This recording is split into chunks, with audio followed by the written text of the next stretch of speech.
मुलांनो, आपण मूलद्रव्यांचे आवर्ती वर्गीकरण बघत आहोत. धडा दुसरा, मूलद्रव्यांचे आवर्ती वर्गीकरण. कालच्या लेक्चरमध्ये आपण काय बघितलं की आवर्तामध्ये काय होतं की अणूची त्रिज्या किंवा अणूचा आकार हा काय होत जातो, डावीकडून उजवीकडे कमी कमी होत जातो आणि गणामध्ये वरून खाली येत असताना अणूचा आकार काय होत जातो, वाढत जातो. आवर्तामध्ये डावीकडून उजवीकडे जाताना आपण काय बघितलेलं, कक्षांची संख्या काय होती तेवढीच होती, मात्र इलेक्ट्रॉनच्या संख्येमध्ये एक एकने काय होत होतं, भर पडत होती. इलेक्ट्रॉनच्या संख्येमध्ये बघा, आवर्त असेल तर काय डावीकडून उजवीकडे जाताना काय होत होतं की अणूचा आकार हा कमी कमी होत जात होता. अणूचा आकार कमी, कारण कक्षांची संख्या आवर्तामध्ये कक्षांची संख्या काय असणार आहे, सारखी. आवर्तामध्ये कक्षांची संख्या ही सारखीच, मात्र इलेक्ट्रॉन हे काय होते, एक एकने वाढत होते. कारण का वाढत होते, कारण का तर अणू अंक वाढला म्हणजे इलेक्ट्रॉन सुद्धा एक एकने वाढला. समजा उदाहरणार्थ एक एकने म्हणजे कसं, एल आय मध्ये 2 1,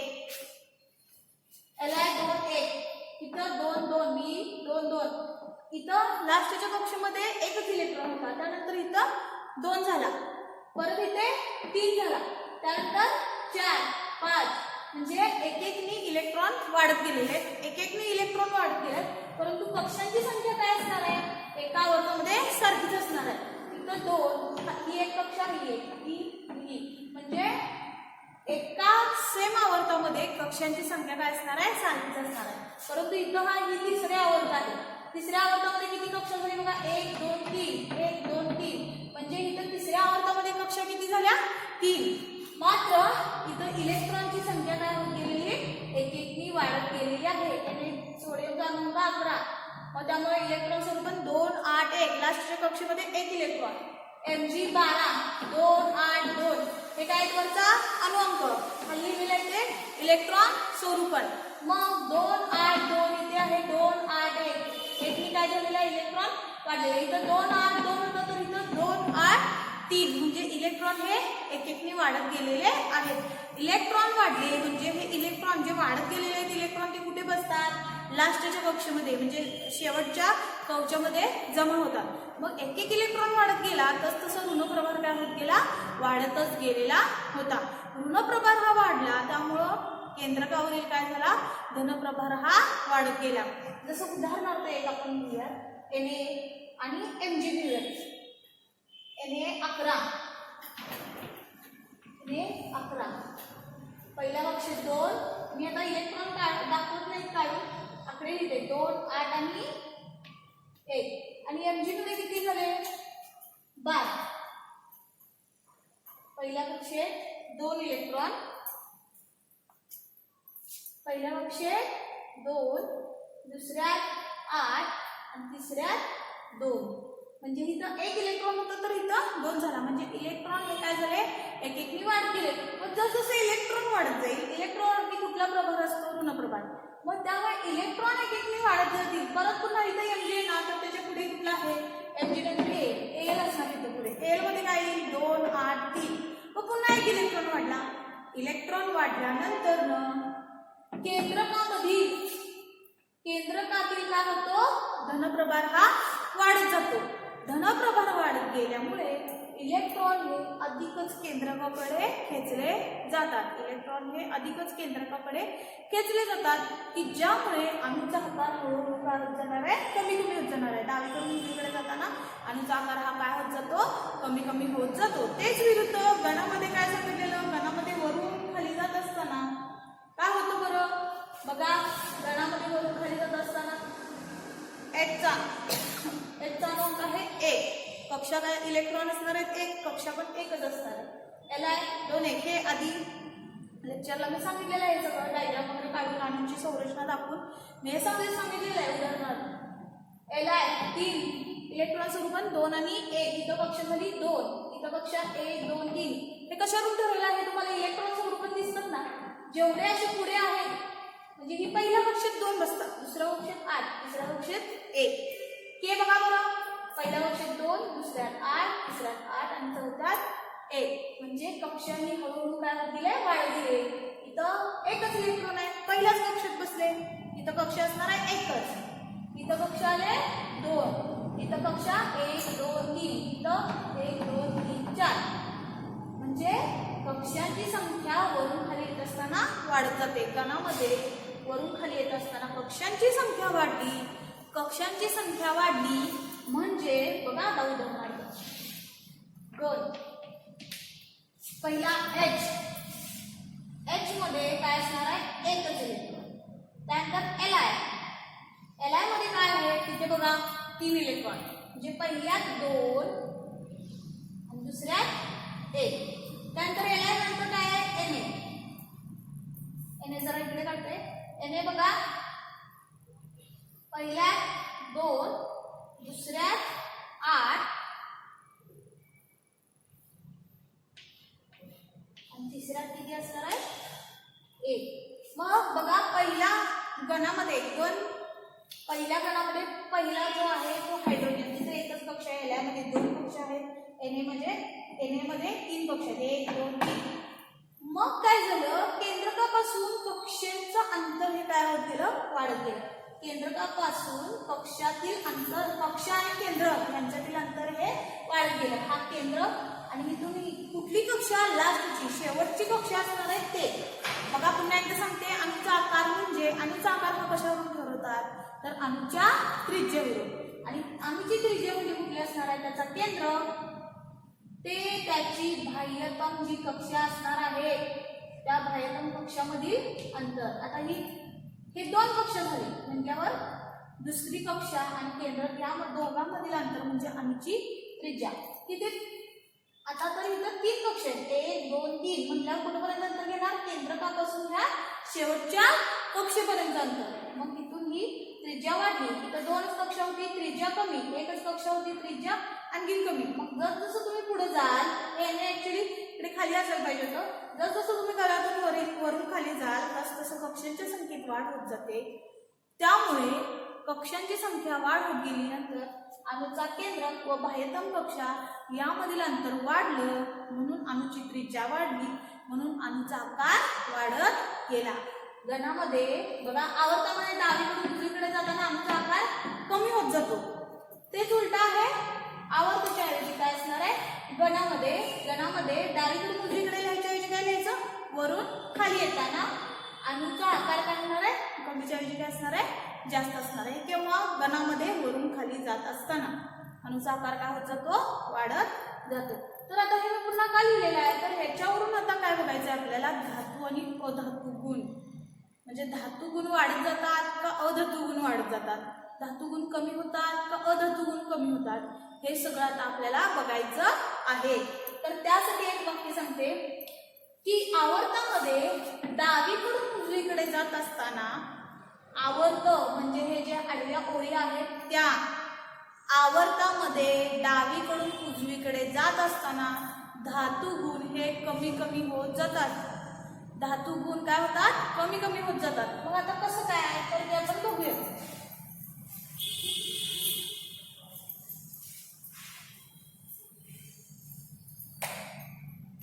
तर तुम्हाला त्यासाठी 1-2 मिनिटं दाखवते पुस्तकामध्ये.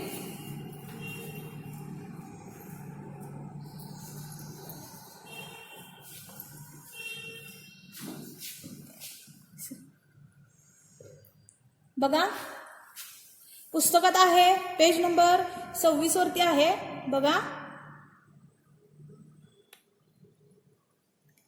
ठीक आहे, तर ही जी आहे तर तुम्हाला आधुनिक आवर्त सारणी दाखवलेली होती आधी. त्याच्यामध्ये हे वरचं जे असणार आहे, हे चॉकलेटी जो चौकट आहे तिथे कोण असतो, हायड्रोजन. इथे बाकीच सगळे मूलद्रव्य. त्यानंतर हा जो आकाशी कलरमध्ये दिसणार आहे तो काय आहे, धातू आहेत सगळे. वरती चॉकलेटी कलरमध्ये आहे तो काय असणार आहे, अधातू. इकडे पण चॉकलेटी कलर आहे, ब्राऊन कलर, तो पण काय असणार आहे, अधातू. आणि इथं जी नागमोडी रेष दिसते ना तुम्हाला, तो म्हणजे काय असणार आहे, धातू सदृश्य. त्याच्या आधी तुम्हाला आधुनिक आवर्त सारणीचा टेबल आणखीन एकदा दाखवते बघा.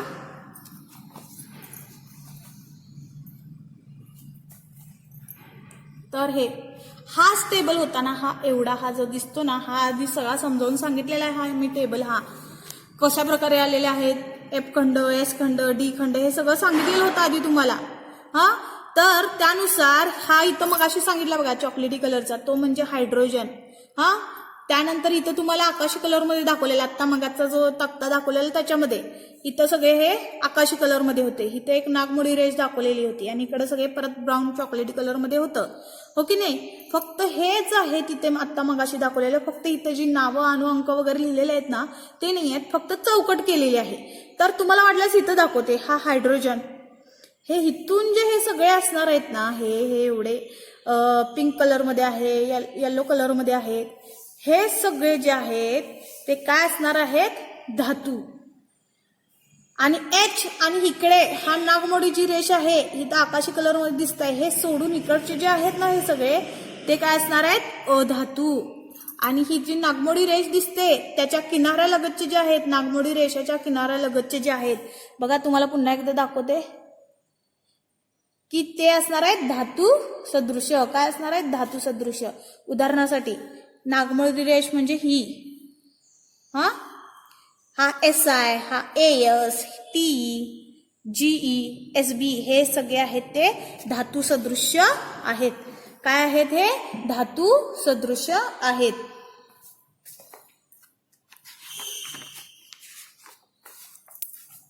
तर आता बघा हेच, हा आता मगाशी दाखवला तो तुम्हाला कोपऱ्यामध्ये, काय तो होता, हायड्रोजन.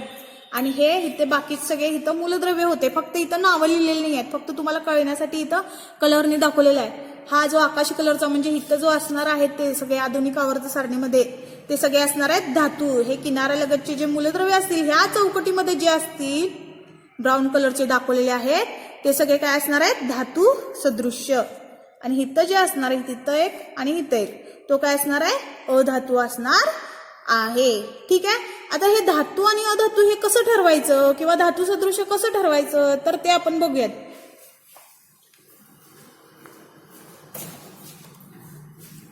तर त्याच्यामध्ये तुम्हाला धातू, अधातू आणि धातू सदृश्य बघायचं आहे. धातू केव्हा म्हटला जातो किंवा धातू केव्हा येतो मूलद्रव्यामध्ये, तर ज्यावेळेस एखादं मूलद्रव्य त्याची शेवटची कक्षा ही पूर्ण नसेल किंवा स्थिर नसेल, त्याच्यामध्ये इलेक्ट्रॉन हे स्थिर नसतील किंवा त्याला एखादा इलेक्ट्रॉन जर का त्याचा अष्टक किंवा शेवटची कक्षा पूर्ण व्हायची असेल तर तो एखादा मूलद्रव्य असतो तो काय करतो, इलेक्ट्रॉन देतो. का तर त्याची शेवटची कक्षा पूर्ण व्हावी यासाठी. शेवटची कक्षा पूर्ण होण्यासाठी त्याला जर का इलेक्ट्रॉन हे द्यावे लागत असतील तर तो असणार आहे धातू. आणि जर का एखादा असा मूलद्रव्य आहे की त्याची शेवटची कक्षा पूर्ण होत नाहीये, त्यावेळेस त्याला एखाद्याकडून इलेक्ट्रॉन घ्यावे लागत असतील तर तो असणार आहे अधातू. ठीक आहे, धातू आणि अधातू. आणि ज्यावेळेस धातू सदृश्य कुणाला म्हणायचं की ज्यांच्यामध्ये धातू आणि अधातू या दोघांचे काय आढळतात, गुणधर्म आढळतात, त्यांना धातू सदृश्य असे म्हणतात. ठीक आहे. एक 2 मिनिटं मगाशी मला जरा सांगायचं राहिलं की पान नंबर 25 वरती तुम्हाला एक प्रश्न दिलेला आहे.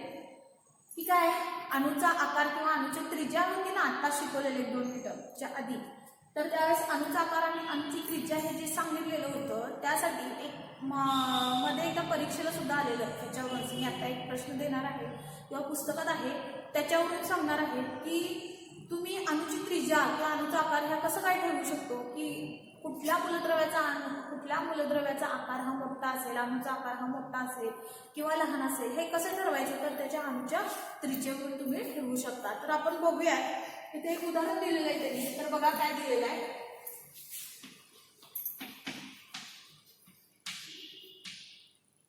मूलद्रव्यांची नावं दिलेली आहेत, O, B, C, N, B आणि N, I. ठीक आहे. तर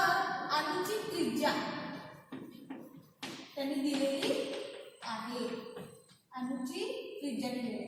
म्हणजे ओच्या अणूची त्रिज्या किती असेल 66, बीची 88, सीची 77, एन 74, बी 111 आणि NI LR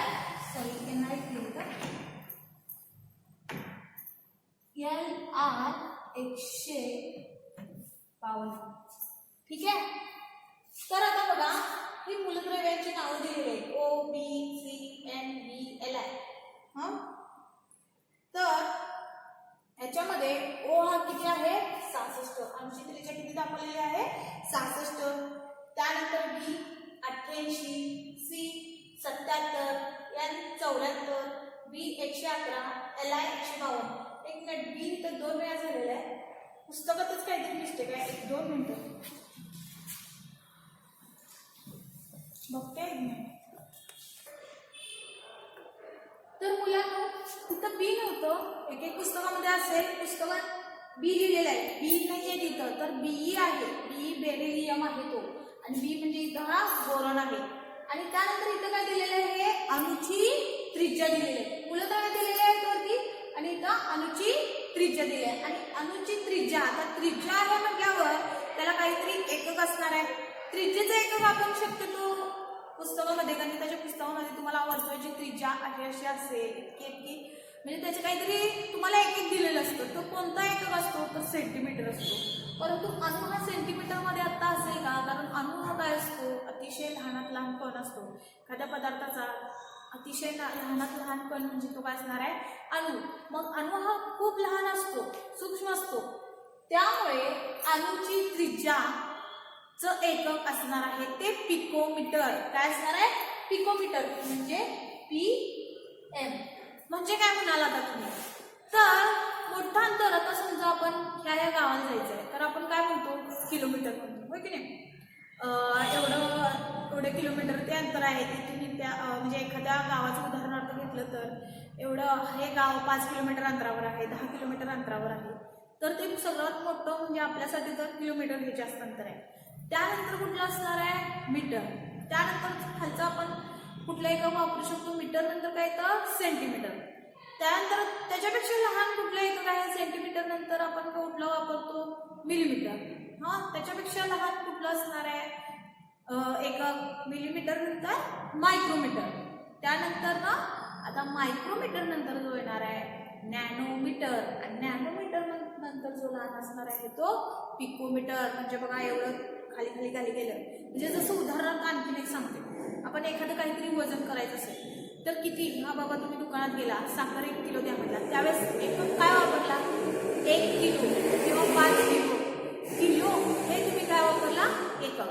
तसंच किलो म्हणजे किलोग्रॅम, त्याच्यापेक्षा लहान एकक कुठला असणार आहे ग्रॅम, हो की नाही.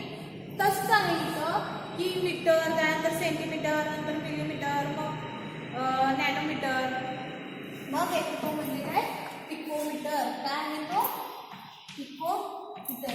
हे काय सांगते की अणूची जी त्रिज्या आपण मोजणार आहे त्याचं एकक काय आहे पिकोमीटर. मग आता 1 पिकोमीटर बरोबर 10⁻12 1 पिकोमीटर बरोबर 10⁻12 काय असणार आहे मीटर. ठीक आहे. 1 पिकोमीटर बरोबर 10⁻12 मीटर. म्हणजे हा किती छोटा असेल बघा. ठीक आहे. तर आता यानंतर आपण बघणार आहोत की पिकोमीटर झालं, मूलद्रव्य झाले, त्या मूलद्रव्याची अणूची त्रिज्या झाली. मात्र यावरून त्यांनी काय सांगितलेलं आहे की सर्वात लहान मूलद्रव्य यापैकी सर्वात लहान मूलद्रव्य कोणता असेल आकाराने आणि सर्वात मोठा मूलद्रव्य कुठला असेल आकाराने. म्हणजे आकाराने कुठला मूलद्रव्य मोठा असेल किंवा आकाराने कुठला मूलद्रव्य लहान असेल, तर त्यासाठी आधी आपल्याला उत्तरच्या क्रमाने लिहायलाच पाहिजे, हो की नाही. मग एक पहिल्या कशी सांगते, या आधुनिक आवर्त सारणी आपल्याला बघायची आहे. त्यांनी असं सांगितलंय आधुनिक आवर्त सारणीत पाहून वरील मूलद्रव्यांचे आवर्त सांगा. तर तुम्ही बघा बरं हे कुठे दिसते BCNBLI. तर तुम्हाला शोधायचं असेल तर LI तरी दिसतो तुम्हाला आणि B तर दिसतो. तो कुठे बघा LI आणि B 2 नंबरचे. बाकीचे हे जे सगळे आहेत ते मी इथं लिहिलेले नाही आहे. 1, 2 लिहिले आहे, फक्त 13, 14 पासून सुरू केलेले आहे. मधले गण मी लिहिलेले नाही आहेत, म्हणजे 2 ते 12 पर्यंतचे गण मी इथं लिहिलेले नाही आहे फळ्यावरती. मग त्यासाठी तुम्हाला पुस्तकात दाखवते वाटल्यास की कुठले कुठले मूलद्रव्य आहेत बघा. OBCNBLI. मग तेच तुम्हाला दुसऱ्या आवर्तामध्ये दिसू शकेल बघा.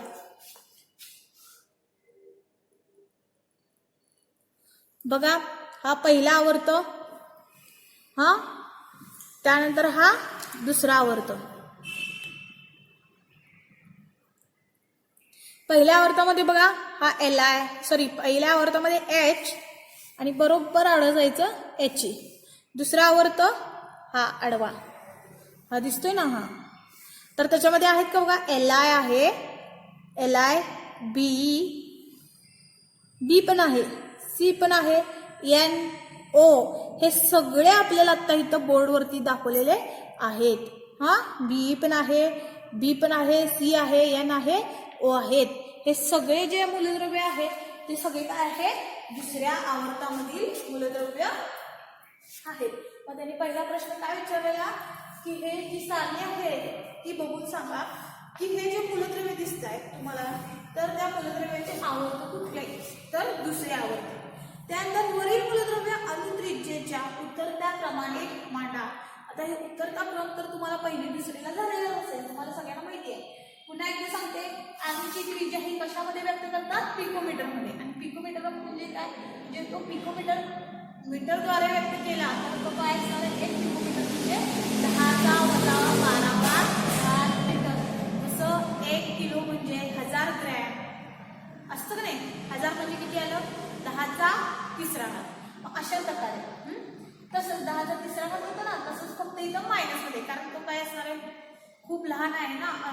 अणू जो असतो तो खूप सूक्ष्म असतो, त्यामुळे 1 पिकोमीटर बरोबर 10⁻12 मीटर आहे. तर आपण बघूयात आता हे उतरत्या क्रमाने लिहायला सांगितलेलं आहे आपल्याला. तर आपण आधी उतरत्या क्रमाने लिहूया त्याला. तर बघा, सर्वात मोठी संख्या कुठली असणार आहे, 111 नंतर 152 आहे, त्यानंतर 111 आहे, त्यानंतर 88 आहे, त्यानंतर 77, मग 66. किती झाले तर 3, 6, एक राहिला 74 राहिला आपला. बघा इथं वाटलं लिहिते मी पुन्हा एकदा काय काय लिहायचं बघा. 152, 111, त्यानंतर 88, मग 77, मग 74, नंतर ना 66. फक्त याच्या आधी काय करते, मूलद्रव्य लिहिते. 152 कोणाचा होता, Li, लिथियम. त्यानंतर 111 कोण आहे, Be, बेरिलियम. त्यानंतर 88 कोणाचा आहे, बोरॉन, B. 77 carbon, C. 74 कोणाचा काय, N, नायट्रोजन. 66 O, oxygen. हे सगळं आता आपण हे उतरत्या क्रमानं लिहिलेलं आहे. ठीक आहे. आता पुढचा प्रश्न काय विचारला, ही मांडणी आधुनिक आवर्त सारणीतील दुसऱ्या आवर्ताच्या आकृतिबंधाशी जुळते का. बघा, ही मांडणी आवर्त जी मांडणी केलेली आहे त्याने दुसऱ्या आवर्त म्हणजे आता जे टेबलमध्ये दाखवलेलं आधुनिक आवर्त सारणीमध्ये जो तुम्हाला आता टेबल दाखवला पुस्तकामधला त्याच्याशी जुळतं का असं विचारलं. तर जुळतं फक्त केव्हा की उतरत्या क्रमाने जर का तुम्ही मांडला तर. हे मूलद्रव्य आहे त्याची अणूची त्रिज्या घेऊन तुम्ही जर का उतरत्या क्रमाने मांडला तर तुम्हाला काय दिसू शकेल की हे दुसऱ्या आवर्ताशी जुळून घेईल. त्यानंतर तिसरं परत, वरीलपैकी सर्वात मोठा व सर्वात लहान अणू असणारी मूलद्रव्ये कुठली. सोपा आहे. सर्वात लहान म्हटलं तर हा O, यापैकीच फक्त ही जी सारणी दिली आहे ना तुम्हाला त्यापैकीच फक्त सर्वात लहान कुठला आहे, O म्हणजे 66, आणि सर्वात मोठा मूलद्रव्य कुठला आहे, Li, ज्याची अणूची त्रिज्या आहे 152. सर्वात मोठा या सारणीमधला सर्वात मोठा मूलद्रव्य Li, लिथियम, आणि सर्वात लहान मूलद्रव्य O की ज्याची अणूची त्रिज्या आहे 66. हे कशावर ठरवलं तर तुम्ही अणूच्या त्रिज्येवर. एवढे इझी प्रश्न बोर्डाला आलेले होते. ठीक आहे. मग किती इझी आहेत बघा. इझी, सर्वात मोठा मूलद्रव्य कुठला, सर्वात लहान मूलद्रव्य कुठला यासारखं. मग तुम्हाला बघून सुद्धा नाही बाबा उत्तर त्याप्रमाणे मांडलं ते सुद्धा बघून तुम्ही ठरवू शकता की नाही. सर्वात मोठा मूलद्रव्य Li, सर्वात लहान किंमत कुठली आहे की 66 O ऑक्सिजन, सर्वात लहान मूलद्रव्य O ऑक्सिजन. हा, त्यानंतर आणखीन एक असणारी मूलद्रव्ये विचारले बघा. सर्वात लहान अणू असणारी मूलद्रव्य म्हटले, मूलद्रव्य कुठले नाहीये त्यांनी, तर सर्वात लहान असणारी, सर्वात लहान अणू असणारी मूलद्रव्ये म्हटले. अनेक वचन आहे त्यामुळं एक्स्ट्रा सांगायचा की काय. O1 सांगितलं तुम्ही 66, आणखीन एक सांगायचा नायट्रोजन 74. ठीक आहे. आता पुढचं बघूया. एका आवर्तामध्ये डावीकडून उजवीकडे जाताना अणूची त्रिज्या बदलामध्ये आवर्ती फल काय दिसतो. काय सांगितले बघा. एका आवर्तामध्ये डावीकडून उजवीकडे जाताना अणू त्रिज्या बदलामध्ये आवर्ती फल काय दिसतो. तर त्यासाठी तुम्हाला आवर्ती फल काय दिसतो म्हणजे काय, तर त्यासाठी आधी तुम्हाला अणुअंक माहिती असायला पाहिजे. अणुअंकावरून तुम्ही इलेक्ट्रॉन स्वरूपात काढू शकाल. त्यानंतर अणूची कक्षा येऊ शकेल. कक्षेवरून तुम्ही ठरवू शकाल की हा अणूचा आकार काय वाढतोय का कमी होतोय. मी मगाचपर्यंत सांगितलं, हे आता मगाशी सांगितलं की तुम्हाला दुसऱ्या आवर्तामध्ये होतं. हे सगळे काय मूलद्रव्य दुसऱ्या आवर्तामध्ये. हे दोन बघितले Li आणि B, 2 1 इलेक्ट्रॉन स्वरूपन 2 1, याचे इलेक्ट्रॉन स्वरूपन 2 2. कक्षा किती झाल्या बघा 1 2. इथं पण कक्षा किती झाली 1 2. म्हणजे का मगाशी सांगितलं त्याप्रमाणे एका आवर्तामध्ये कक्षांची संख्या ही सारखीच असते. कक्षांची संख्या सारखीच असते. मात्र जर जसा अणुअंक वाढत जाईल तसं इलेक्ट्रॉन हे वाढत जातात. एक एक इलेक्ट्रॉन वाढत जातात. इलेक्ट्रॉन वाढतात परंतु ते बसतात कुठं, तर अणूच्या बाह्यतम कक्षेत जो इलेक्ट्रॉन वाढलेला आहे तो त्याच्या बाहेरच्या कक्षेतच बसणार आहे. याला 1, दुसऱ्या कक्षेत B. एक्स्ट्रा झाला इलेक्ट्रॉन, इथे 1 होता तर इथे 2 झालेले आहेत लास्टच्या कक्षेमध्ये इलेक्ट्रॉन. तो जो एक्स्ट्रा वाढलेला आहे ना तो बाह्यतम कक्षेतच बसणार आहे. ठीक आहे. आता हा बाह्यतम कक्षेतच बसणार आहे. मग इलेक्ट्रॉन वाढले जर कसं बाह्यतम कक्षेतील इलेक्ट्रॉन वाढत जातात मात्र कक्षा ही तेवढीच राहते. त्यामुळे काय होतं की केंद्रकावरील धनप्रभार हा वाढतो आणि इलेक्ट्रॉन केंद्रकाकडे आणखीनच खेचले जातात की जेणेकरून अणूचा आकार हा काय होत जातो, कमी कमी होत जातो. मग काय प्रश्न सांगितला याच्यामध्ये काय दिसतं तुम्हाला. आवर्तामध्ये डावीकडून उजवीकडे जाताना काय दिसते की अणूचा आकार हा काय होत जातो, कमी कमी होत जातो. इथं पण आहे बघा B C N O आहे का. इथं कक्षा बघा, इथं 2 3 2 4 2 5 2 6 2 7. कक्षाही तेवढीच आहे. इथं 2 कक्षा, तिथं 2 आहेत. 2 कक्षा 2 आहेत. मात्र इलेक्ट्रॉन काय होत गेलेला आहे, लास्टच्या कक्षेमध्ये एक एक वाढत गेलेला आहे. एक एक वाढला त्यामुळे केंद्रकावरील धनप्रभार वाढला. त्यामुळे इलेक्ट्रॉन आणखीनच केंद्रकाकडे खेचले जातात. त्यामुळे अणूची त्रिज्या काय होत जाते किंवा अणूचा आकार हा कमी कमी होत जातो. ठीक आहे. मग हा प्रश्न होता एका आवर्तामध्ये डावीकडून उजवीकडे जाताना अणू त्रिज्या बदलामध्ये काय बदल दिसतो. अणूची त्रिज्या तेवढीच राहणार आहे का डावीकडून उजवीकडे जाताना, नाही.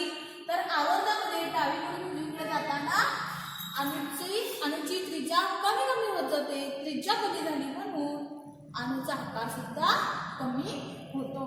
ठीक आहे. तर आता आपण पुढचं बघूयात. मगाशी सांगितलेलं आता आपण काय बघणार आहोत, धातू अधातू आणि धातू सदृश्य.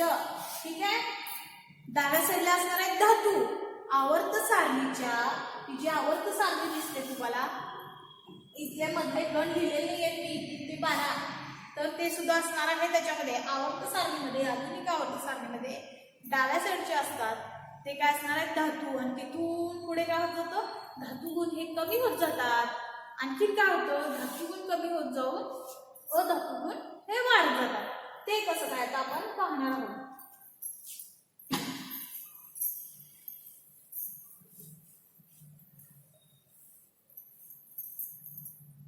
तर आता आपण बघूयात उदाहरणार्थ की धातू अधातू आणि धातू सदृश्य. त्यासाठी आधी तुम्हाला हे समजणं महत्वाचं आहे. धातू आणि हे अधातू. धातू काय देतात इलेक्ट्रॉन देतात, त्यांच्याकडे इलेक्ट्रॉन देण्याची प्रवृत्ती असते. आणि अधातूकडे काय असतात, इलेक्ट्रॉन घेण्याची प्रवृत्ती असते. इलेक्ट्रॉन घेतात, एखाद्या मूलद्रव्याकडून इलेक्ट्रॉन घेतात. धातू केव्हा बनतो, ज्यावेळेस तो इलेक्ट्रॉन देण्याची प्रवृत्ती दाखवतो, इलेक्ट्रॉन देतो त्यावेळेस त्याला तो धातू. आणि अधातू केव्हा म्हणायचं, ज्यावेळेस ते इलेक्ट्रॉन घेतात, एखाद्या मूलद्रव्याकडून इलेक्ट्रॉन घेतल्यानंतर मग त्यावेळेस तो काय होणार आहे, अधातू बनणार आहे. तोपर्यंत हा. तर आणखीन एक धातू सदृश्य कुणाला म्हणायचं, की ज्याच्यामध्ये धातू आणि अधातू या दोघांचे गुणधर्म आढळतील.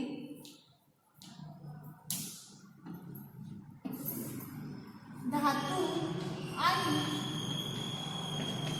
अधातू या दोन्हीचे गुणधर्म ज्याच्यामध्ये आढळतील तो म्हणजे असणार आहे काय, धातू सदृश्य. धातू सदृश्य म्हणजे त्याच्यामध्ये धातू आणि अधातू या दोघांचे गुणधर्म आढळतात, त्यांना म्हणायचं धातू सदृश्य. रिकाम्या काळाला पण येतं, स्वाध्यायामध्ये पण होतात. तर धातू आणि अधातू या दोघांचे पण गुणधर्म ज्यांच्यामध्ये असतील त्यांना काय म्हणायचं, धातू सदृश्य. ठीक आहे. तर धातू इलेक्ट्रॉन देतात आणि अधातू इलेक्ट्रॉन घेतात. म्हणजे धातू गुणाला म्हटलं की ज्यांच्याकडे इलेक्ट्रॉन देण्याची प्रवृत्ती आहे त्यांच्यामध्ये धातू गुण आला, आणि ज्यांच्याकडे इलेक्ट्रॉन घेण्याची प्रवृत्ती आहे त्यांच्यामध्ये कुठला गुण आला, अधातू गुण आला. आणखीन एक, धातू इलेक्ट्रॉन देतात म्हणून त्यांच्यावरती काय तयार होतं, धन आयन तयार होतं. आणि अधातू इलेक्ट्रॉन घेतात म्हणून त्यांच्यावरती ऋण आयन तयार होतं. आता म्हणजे काय, तर त्यासाठी तुम्हाला डायग्राम वगैरे सगळं काढून दाखवते. तुम्हाला 9वी मध्ये झालेलं का, सोडियम क्लोराईड Na आणि Clचं. सोडियम हा इलेक्ट्रॉन देतो क्लोरीनला आणि क्लोरीन सोडियम कडनं इलेक्ट्रॉन घेतो. मग त्यावेळेस इलेक्ट्रॉनची देवाणघेवाण होते त्याच्यामध्ये. सोडियमने इलेक्ट्रॉन दिला म्हणून त्याच्यावरती धनवरती त्याच्या डोक्यावरती धनचिन्ह तयार होतं, आणि क्लोरीनने इलेक्ट्रॉन घेतला म्हणून त्याच्यावरती ऋणचिन्ह तयार होतं. ठीक आहे. तर आता हे धन आणि हे ऋण, अधातूमध्ये काय, अधातू म्हणजे ज्यांच्या डोक्यावर ऋण लिहायचं आहे, धातू म्हणजे काय, ज्यांच्या डोक्यावर धन लिहायचं आहे. म्हणजे काय, हा झाला धनी आणि हा झाला ऋणी. देतो तो म्हणजे काय झाला, धनी म्हणतो की नाही, उदाहरणासाठी देतो तो काय झाला, धनी, आणि घेतो तो काय झाला, ऋणी. आपण एखाद्याकडून पैसे घेत असेल तर आपण त्याचे काय असतो, ऋणी ठरतो, होय की नाही. त्यासाठी लक्षात घ्यायचं, देतात आणि जे देतात धनी असल्यावर आता काय, ते देणार आहेत म्हणून काय झालं, हा धनी म्हणजे धन आयन तयार होतं. ठीक आहे. आता हे धातू अधातू कसे काय बनतात, ते इलेक्ट्रॉन कसे देतात किंवा कसे घेतात, का त्यांना इलेक्ट्रॉन द्यावं लागतं किंवा घ्यावं लागतं, हे कशा प्रकारे येणार आहे ते आपण डायग्रामद्वारे बघूया. ठीक आहे. तर त्यासाठी आपण उदाहरणार्थ घेऊयात एक NaCl. काय घेऊयात, NaCl. Na चा अंक बघा किती आहे, 11. Na चा अंक आहे 11. पहिल्या कक्षेत किती बसतात, 2. इथे इलेक्ट्रॉनचं रूपाने लिहिलेलं पण आहे, परंतु तुम्हाला आता पाठ व्हायला पाहिजे. पाठ होण्यापेक्षा तिचं तुम्हाला तयार करता यायला पाहिजे की कोणत्या कक्षेत किती इलेक्ट्रॉन बसतात. ठीक आहे. पहिल्यात 2, दुसऱ्यात 8, तिसऱ्यात 1. हे कसं काय तर बघूया. आता हा Na आमच्या केंद्रात फक्त डॉटने दाखवलेला आहे. ठीक आहे. मी प्रोटॉन न्यूट्रॉन अशा प्रकारे दाखवू शकता, परंतु किंवा गोलने काढू शकता, परंतु मी आता डॉटने दाखवते. तर हा Na हा किंवा Na लिहिते.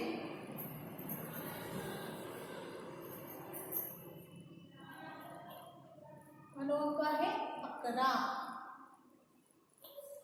हा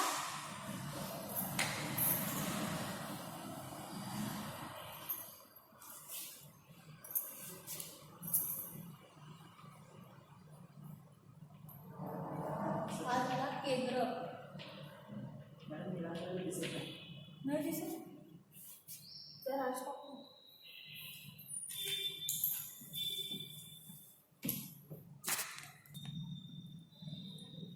तर बघा Na 11 आहे. मी त्याच्या आधी आमचं केंद्रक दाखवते. हे सगळं आधी तुम्हाला 9वीला झालेलं आहे. ठीक आहे. आता Na11 पुन्हा एकदा लिहिते. इथं अणुअंक आहे 11. त्याचं इलेक्ट्रॉन स्वरूपण आहे 2, 8, 1. शक्यतो हे कंसात लिहावं इलेक्ट्रॉन स्वरूपण. पहिल्या कक्षेत किती इलेक्ट्रॉन? 2.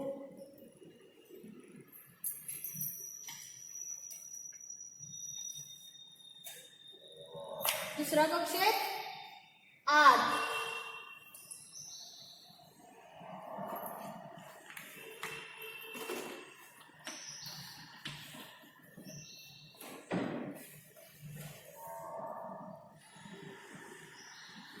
ठीक आहे. कसं काय आलं? Na11 अणुअंक जेवढा असेल तेवढीच प्रोटॉनची संख्या आणि तेवढेच इलेक्ट्रॉनची संख्या सुद्धा असते. म्हणजे Na मध्ये किती यायला पाहिजेत इलेक्ट्रॉन? अणुअंक 11 आहे तर इलेक्ट्रॉन हे 11 यायला हवेत. तर पहिल्या कक्षेत 11 आहे, पहिल्या कक्षेत 2च बसतात, 2 पेक्षा जास्त बसत नाही. मग पहिल्या कक्षेत 2 दाखवले, दुसऱ्या कक्षेत 8. हे 2, 4, 5, 6 आणि हे 7, 8. किती झाले बघा? 2 आणि 8 झाले 10. परंतु इलेक्ट्रॉन किती आहेत? 11. मग 10 झाले तर अजून एक एक्स्ट्रा आहे, तो काय होणार आहे? पुढच्या कक्षेमध्ये जाणार आहे. का बरं त्याला ह्याच कक्षेत घेतलं नाही? कारण त्या दुसऱ्या कक्षेत किती इलेक्ट्रॉन बसतात? फक्त 8च इलेक्ट्रॉन बसतात. ठीक आहे. मग हा आहे तो पुढच्या कक्षेत जाणार. 1 इलेक्ट्रॉन हा इथे पुढे गेलेला आहे. तर आता पुढचं बघूया. 2, 8 आणि 1. किती इलेक्ट्रॉन झाले? 2, 8 आणि 1. टोटल झाले 11. हा आता सोडियम झाला.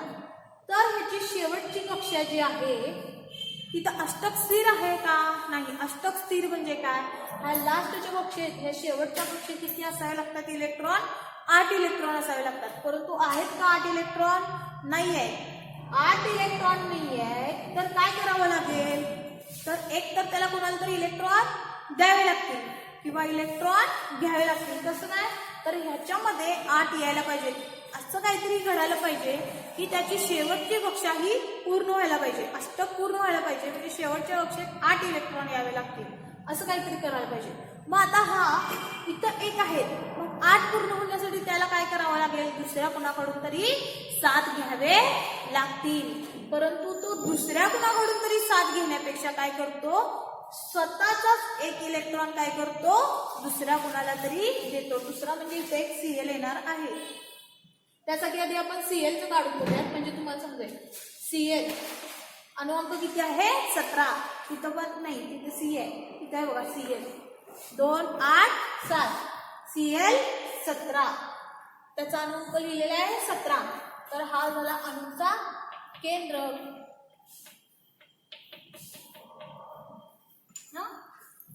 त्यानंतर पहिली कक्षा. जरा इकडे करूया म्हणजे तुम्हाला एक दाखवायचे डायग्राम.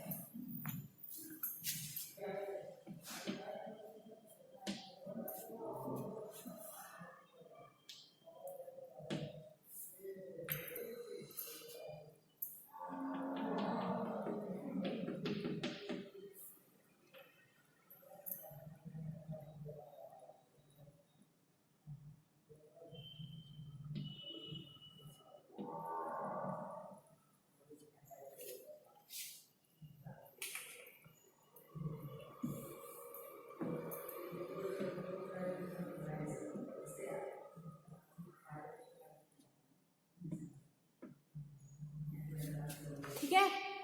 Cl बघा, हे 2. Cl चा अणुअंक किती आहे?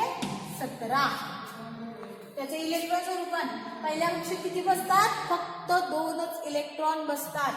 पहिल्या कक्षेत झाले 2, परंतु 17 पाहिजे. राहिले किती? तर ह्या 17 मधले तर दुसऱ्या कक्षेत किती बसणार आहेत? फक्त 8च. किती बसणार आहे? फक्त 8च इलेक्ट्रॉन बसणार आहे. ब्लू कलर मी दाखवते.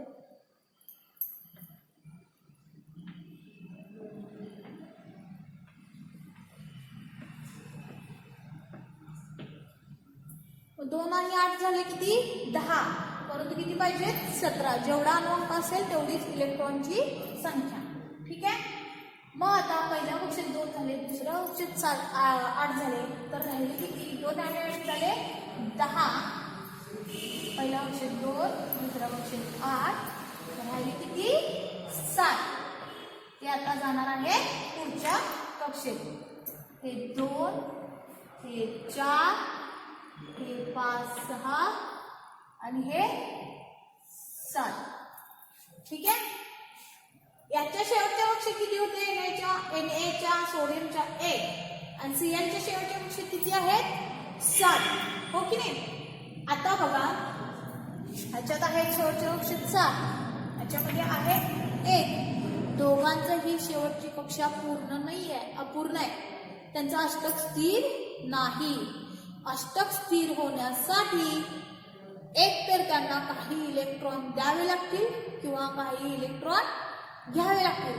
आता हे कुणाकडून घेणार किंवा देणार यासाठी बघा, कुणाबरोबर तरी रिॲक्शन व्हायची आहे. एखादी रिॲक्शन व्हायची असेल तर ते दोन्ही मिक्स होण्यासाठी, ते 2 मूलद्रव्य मिक्स होण्यासाठी त्यांना एकतर इलेक्ट्रॉन द्यावे लागतील किंवा घ्यावे लागतील, तरच ते एकत्र येतात. मग हे इलेक्ट्रॉन दिले किंवा घेणार किंवा देणार हे कसं काय ठरणार आहे?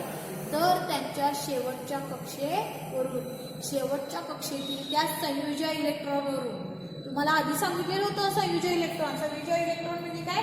शेवटच्या कक्षेतील इलेक्ट्रॉन. ह्याच्या शेवटच्या कक्षेतील इलेक्ट्रॉन किती आहेत? 1. ह्याच्या शेवटच्या कक्षेतील इलेक्ट्रॉन किती आहेत? 7. Na शेवटच्या कक्षेत आहे इलेक्ट्रॉन 1, Clच्या शेवटच्या कक्षेत आहे इलेक्ट्रॉन 7. मग आता त्यांनी काय करणार? तर त्यांचा अष्टक स्थिर नाही आहे. मग आता बघा, 2, 8, 1 बघा, 2, 8, 1 लक्ष द्या व्यवस्थित. हे महत्वाचं आहे. 8वीला पण झालेलं आहे, 9वीला पण झालेलं आहे तुम्हाला डायग्राममध्ये, आणि आता 10वीला पण आहे. हे कळालं तरच पुढचं तुम्हाला कळणार आहे. नाहीतर हे धातू कसं येतं, अधातू कसं येतं, हे काही सुद्धा कळत नाही. ते इलेक्ट्रॉन देतात घेतात कशा प्रकारे. तर त्यासाठी बघा, झालेला आहे तरी पण पुन्हा सांगते. 2, 8, 1. तर आता तो काय करणार? 1 इलेक्ट्रॉन देणार.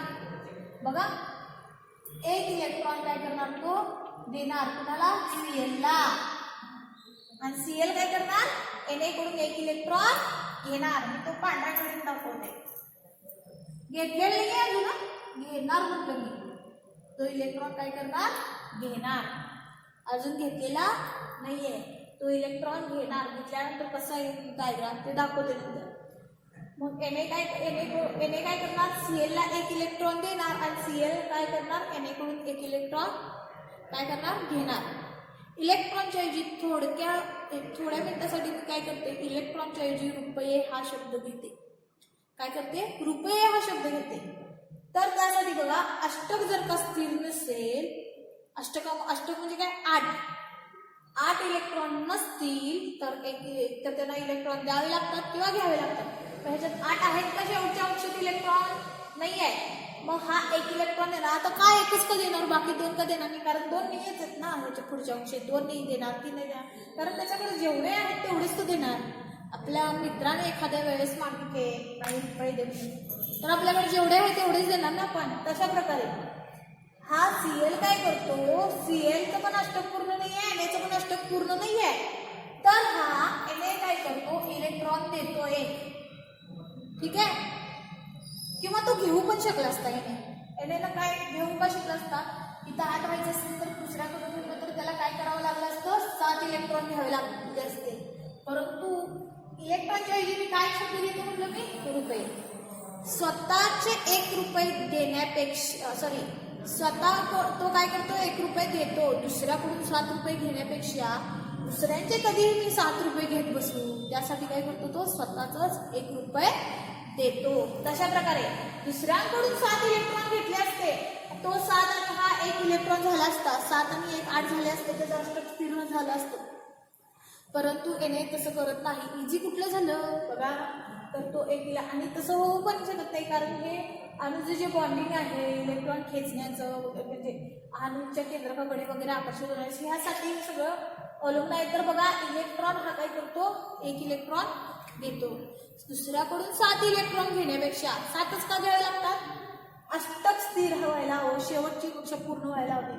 तर दुसऱ्याकडून 7 घेतला असता आणि इथला एक 8 झाला असता, परंतु तसं करत नाही.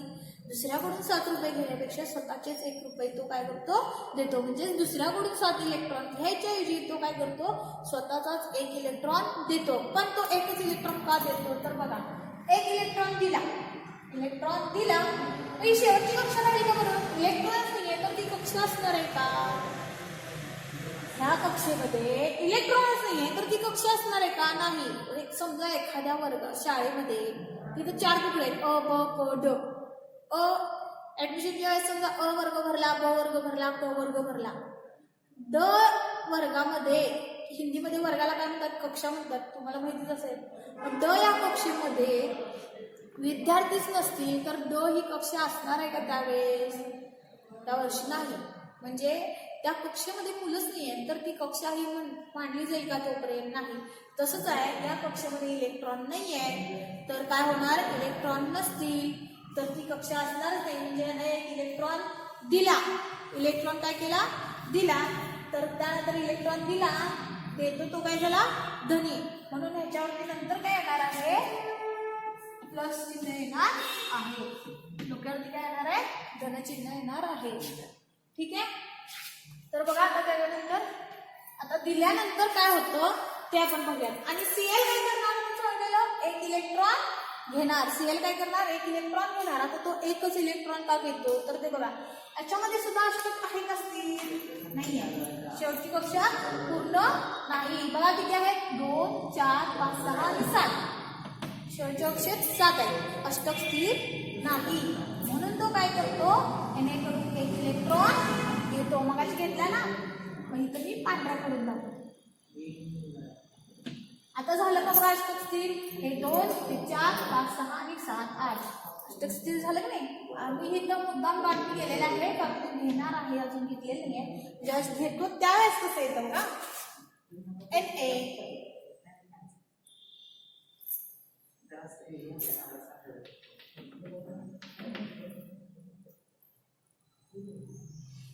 पहिल्या कक्षेत 2,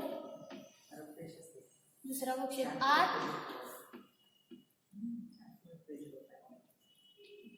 तिसऱ्या कक्षेत, तिसरी कक्षा असणार आहे का बघा बरं? 1 इलेक्ट्रॉन दिला, इलेक्ट्रॉनच दिला म्हणजे कक्षा असणार आहे का इथं? या कक्षेची काही गरज नाहीये, इलेक्ट्रॉनच नाहीये त्यामुळं तिथं कक्षेची काही गरज नाही. म्हणजे आता इथं कक्षा किती झाल्या? फक्त 2. पहिल्या कक्षेत 2, दुसऱ्या कक्षेत 8 आणि त्याने इलेक्ट्रॉन दिला त्यामुळे इथं धनचिन्ह झालं. हे दोन्ही मिळाले म्हणून इथं धन बेरीज केलेली आहे. परंतु आता इथं असणार आहे का? नाही. इथं तयार झालेला आहे. इथं Na आहे, इथं Cl आहे. आता इथे NaCl. Cl बघा काय असणार आहे? हा Cl.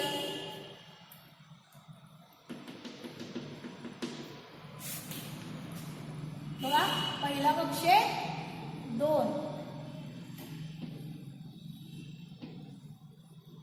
दुसऱ्या मध्ये किती? 8.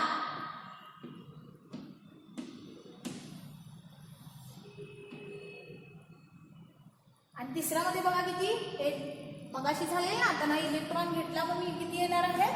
8 इलेक्ट्रॉन येणार आहेत. ठीक आहे. तर हे झाले. आता इथे Cl मध्ये 2, 8 आणि 8 त्यांना इलेक्ट्रॉन घेतला म्हणून त्याच्यावरती काय झालं? मायनस चिन्ह. इथं मी डॉटने पांढरा काढून दाखवलेलं. म्हणजे इथं आता ऑलरेडी घेतलेला आहे तो इलेक्ट्रॉन. म्हणजे ह्याच्यात पण 8 इलेक्ट्रॉन झाले, ह्याच्यात पण शेवटच्या कक्षेत 8. बघा दिसतात का? शेवटच्या कक्षेत 8 आणि इथं पण शेवटच्या कक्षेत 8. आता मग हे स्टेबल झाले, स्थिर झालेले आहेत. काय केलं त्यांनी? त्यासाठी इलेक्ट्रॉनची देवाणघेवाण केली. इलेक्ट्रॉन याने दिला म्हणून धनचिन्ह, इलेक्ट्रॉन याने घेतला Cl ने म्हणून त्याच्यावरती ऋणचिन्ह. मगाशी सांगितलं त्याप्रमाणे जे इलेक्ट्रॉन देतात म्हणजे ते धनायन झालं आणि जे इलेक्ट्रॉन घेतात त्यांच्यावरती काय? ऋणायन. म्हणजे इलेक्ट्रॉन देतात धनायन तयार होतो, इलेक्ट्रॉन दिले म्हणजे ते काय झाले? धातू. त्यांच्याकडे कोणता गुण आला? धातू गुण आला. आणि इलेक्ट्रॉन घेतले म्हणजे त्यांच्याकडे कोणता गुण आला? अधातूचा गुण आला. मग तसंच आहे आवर्त सारणीमध्ये काय करत जातात की इलेक्ट्रॉन हळूहळू काय करत जातात? देत असतात. परंतु ती देण्याची जी प्रवृत्ती असते देत देत गेले तर मग नंतर देण्याची प्रवृत्ती असते ती हळूहळू काय होत जाते, कमी कमी होत जाते. आणि इलेक्ट्रॉन मग नंतर घेण्याची प्रवृत्ती वाढत जाते. इलेक्ट्रॉन देतात देतात देतात आणि तिकडची आहेत ती घेतात घेतात घेतात, हो की नाही. आवर्त सारणीच्या डाव्या साईडचे इलेक्ट्रॉन काय करतात, देतात देतात देत देत देत जातात, हळूहळू तो धातू कमी होत जातो. आणि उजव्या साईडचे आहे ते इलेक्ट्रॉन घेत घेत घेत जातात, म्हणजे त्याच्यामुळे अधातू गुण हा वाढत जातो. धातू म्हणजे जो इलेक्ट्रॉन देतो आणि अधातू म्हणजे जो इलेक्ट्रॉन घेतो. हेच आता तिथे बघूयात आपण आवर्त सारणीत Na जो आहे दाखवायचा.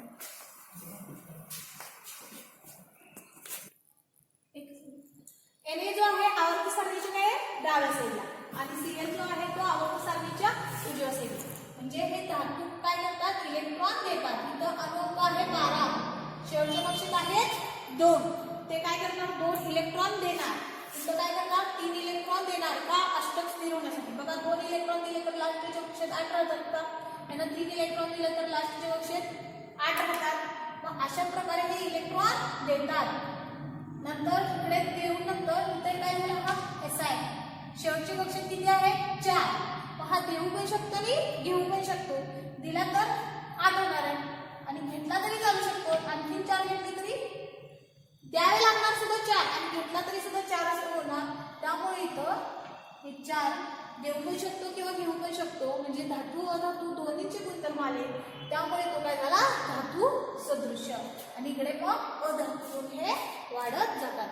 आवर्त सारणीमध्ये डावीकडून उजवीकडे जाताना आवर्तामध्ये धातू गुण हे काय जातात, कमी होत जातात आणि अधातू गुण हे वाढत जातात.